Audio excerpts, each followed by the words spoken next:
फसल का खराबा हुआ है, तो हमारी सरकार ने पिछले 11 वर्षों में किसान की फसल के खराबे के एवज में 15,448 करोड़ रुपया पहुंचाने का काम हमारी सरकार ने किया है।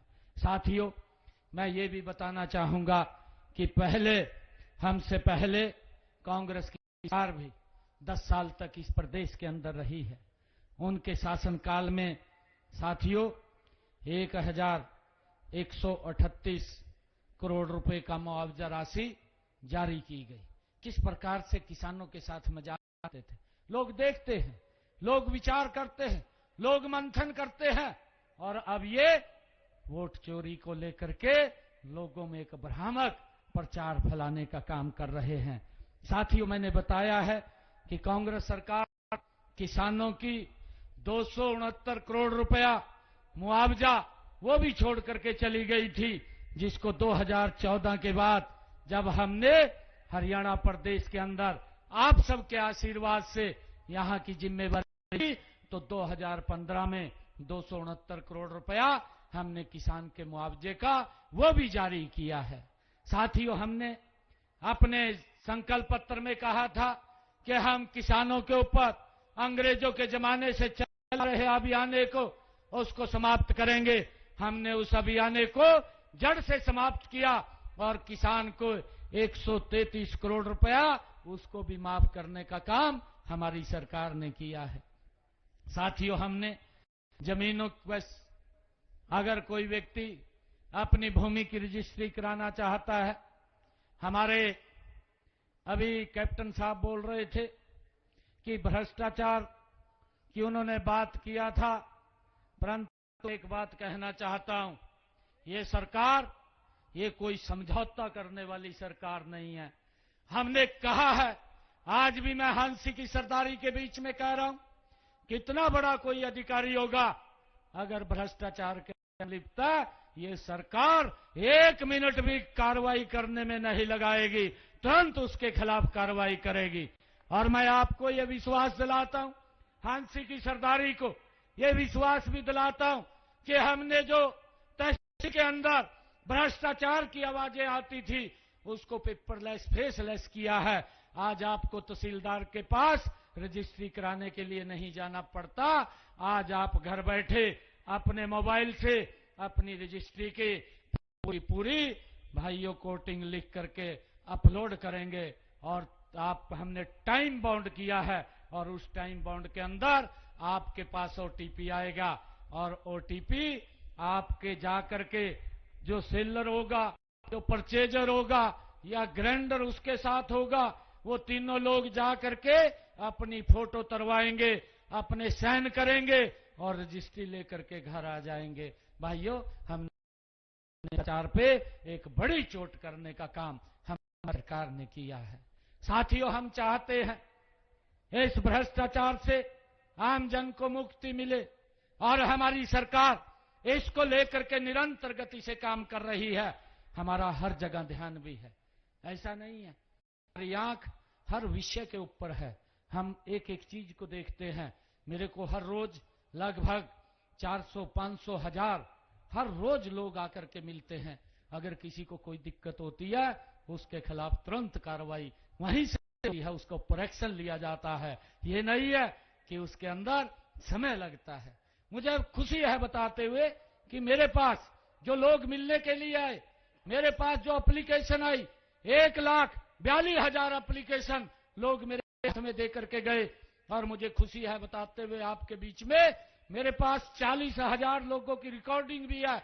मैंने उन 1,40,000 एप्लीकेशन में से 1,25,000 लोगों का काम उसका किया है। ये मेरे पास पूरा रिकॉर्ड भी है, एक एक व्यक्ति का रिकॉर्ड है।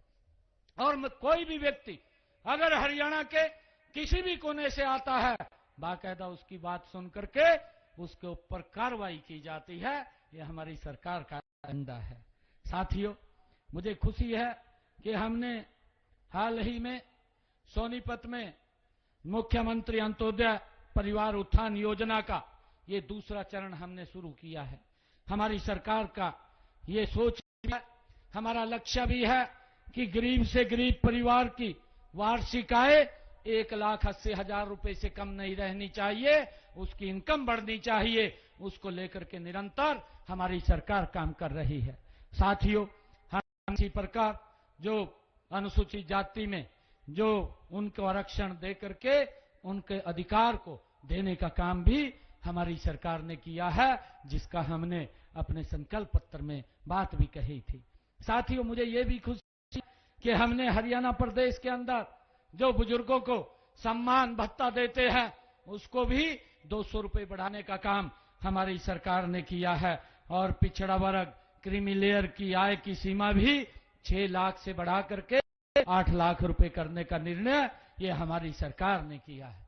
साथियों, हमने पिछड़ा वर्ग बी को पंचायती राज संस्थाओं में, स्थानीय निकायों में आरक्षण देने का काम ये हमारी सरकार ने किया है, और हर गरीबों के सर के ऊपर छत हो, ये हमारी सरकार का देय है। आदरणीय प्रधानमंत्री जी लगातार इसको लेकर के बहुत गति से काम कर रहे हैं। प्रधानमंत्री आवास योजना के तहत हमने अब तक 1,56,000 लोगों को घर बना करके हरियाणा प्रदेश में चाबियां सौंपने का काम किया है। और मैंने कहा है कि अगर किसी और व्यक्ति ने अप्लाई किया है, हमारे अधिकारी वेरीफाई करके उसको भी इस योजना का लाभ पहुंचाने का काम हमारी सरकार कर रही है। साथियों, मुझे खुशी है कि मुख्यमंत्री आवास योजना ग्रामीण के तहत भी हमने 12,031 प्लाट वितरित किए हैं। उनको 30-30 गज का प्लाट हमने शहरों में देने का किया है।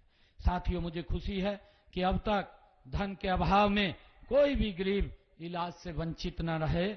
आयुष्मान भारत चिरायु योजना ये चला करके आदरणीय नरेंद्र मोदी जी ने हरियाणा प्रदेश के, मैं आपको आज बताना चाहता हूं कि हरियाणा प्रदेश के 25,39,000 लोगों ने आयुष्मान चिरायु योजना से अपना इलाज कराया, और उसकी एवज में आदरणीय मोदी जी हरियाणा सरकार ने 4,126 करोड़ रुपया उनके इलाज के लिए देने का काम ये हमारी सरकार ने किया है।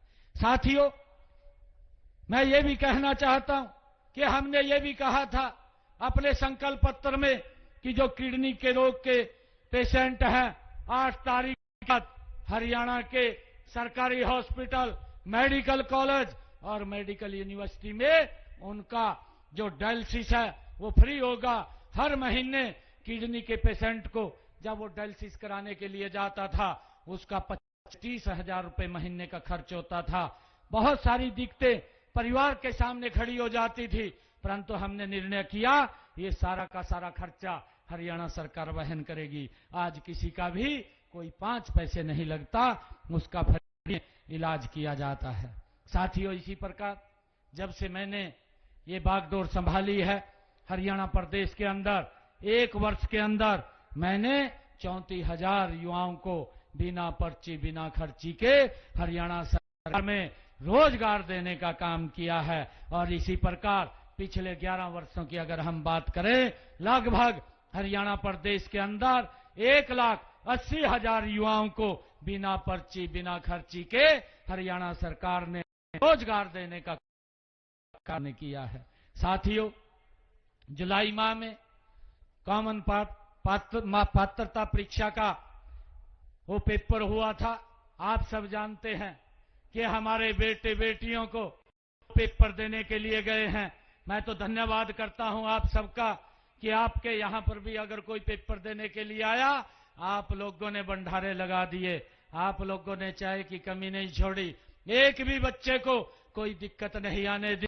हमने सीटी के पेपर की भाइयों उसको सफलतापूर्वक करने का काम हमारी सरकार ने किया है, और उसका परिणाम भी घोषित हो गया है। जल्दी ही हरियाणा सरकार की एक बड़ी नौकरियों की खेप वो निकलने वाली है, जिससे कि हमारे युवाओं को आने वाले समय के अंदर वो बिना पर्ची बिना खर्ची के हम उनको हरियाणा के अंदर रोजगार दे सकें। साथियों, इसी प्रकार हमारे अपने तीसरे कार्यकाल में भी जन कल्याण के हम तेजी से कर रहे हैं। साथ ही पिछले 2 कार्यकालों में योजनाओं व कार्यक्रमों को हमने तेजी से गति से आगे बढ़ाया है। साथियों, मैं आज आप लोगों के बीच में कहना चाहता हूं कि हमारे देश के प्रधानमंत्री आदरणीय नरेंद्र मोदी जी के नेतृत्व में हम गति से आगे बढ़ रहे हैं। हमने जो कहा है उसको हमने किया है। हमारी नीति, हमारी नीयत, हमारा नेतृत्व ये बिल्कुल स्पष्ट है।